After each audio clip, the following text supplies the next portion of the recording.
Day 1 of the 37th TESOL Greece Annual Convention, and we're minutes away from the first plenary presentation of the convention, and we're delighted to welcome Misty Adoniou with us today. Thank you very much for taking the time to speak to us. It's lovely to be here. Let's start off the interview with me asking you to tell us a little bit about the main idea, the core message of your presentation. So my presentation was about spelling. Well, it seemed like it was about spelling, but in the end it was about more than that. It was about building vocabulary and making sure that we teach our children rather than just test our children. Because the core message is that spelling is one of those things that's very important to language learning, but we never teach it, but we always test it. It's very unfair to test children on things that we've never really taught them. So that was the core message. And then I was investigating, well, so if we have to teach spelling, how do you go about teaching spelling? Based on that, you are interested in teaching vocabulary and spelling a lot. These are areas of your actual research, as you have said before. How important is methodology on teaching these two? I think it's very important. So first of all, we've understood that people aren't teaching it, and I think the reason they don't teach it, there are two reasons. Number one is they don't have the content knowledge. So they don't really know how words work in English, so they don't teach it.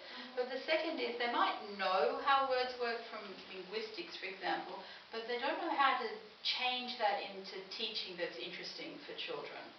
So pedagogy is really important. How do you turn this kind of linguistic knowledge into interesting teaching for children? And really the message in my presentation, so I talked about how words are made, and I didn't mean that to be just for 16-year-olds, I meant that to also be for 6-year-olds. That from the very beginning, if you want to get young children interested in learning English, then we should tell them the stories of the words in English. Yeah, they love stories. We all love stories. I think it's part of the human condition that you remember things when you hear them as a story. So stories are an important part of the message that I give. Picking up from this point, you emphasize a lot learning stories and learning the history of the language. However, there's a lot of talk these days about technology, looking into the future. So I'm just wondering if you think that we are over-relying perhaps on technology these days in the teaching of the English language. You know what I think about technology? I think that without technology, I would never know the answers to most of the questions that people ask me.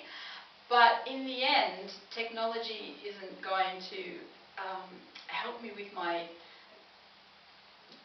what it is that I actually need to do in the classroom. Technology is like my little aid, but in the end, I'm the person who has to have the knowledge, and then the technology can be an aid for me to turn that knowledge into interesting teaching for the children. So those stories that I told, and I do think that they're very engaging for children, I only know those stories because of technology. Because now I can search the internet, I can find the answers to these questions. But I think in the end it was the human contact that makes the difference. And I always find that when I'm teaching or even when I'm giving presentations, I find that people really want to engage in the story of what you're saying. It keeps people listening. You're right.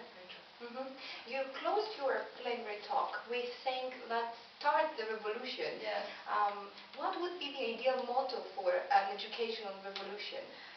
You mean a big revolution? You know what? I've given talks about an education revolution on many occasions back in Australia to Australian teachers, because I think really the education revolution, and I think there needs to be one, is in the hands of teachers. So I think what teachers need to do is to speak up, speak out, and speak loud. So when you see practices that you think are not advantageous for your children, speak up and say it. So if you find yourself, instead of teaching how the English language works and doing your teaching, instead of that you find yourself always doing test preparation, then speak up and say, how can our children learn if all we ever do is test preparation?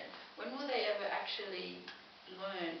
It's a problem all over the world that what we're doing now is we weigh the pig a lot, but we never feed the pig. It doesn't matter how many times you weigh the pig, if you're not feeding it, it's not going to get any fatter. So that kind of analogy is for testing. Doesn't matter how many times you test the child, if you weren't teaching the child, the test marks won't improve. And I think it's up to teachers. Teachers know this. I think business people and bureaucrats and politicians, they don't know this. So teachers have to speak up and speak out and say what's best for children and what's best for learning.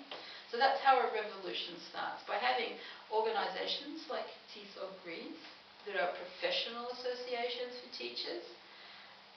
That's how you get your voice, by being part of an association, by being united with other teachers.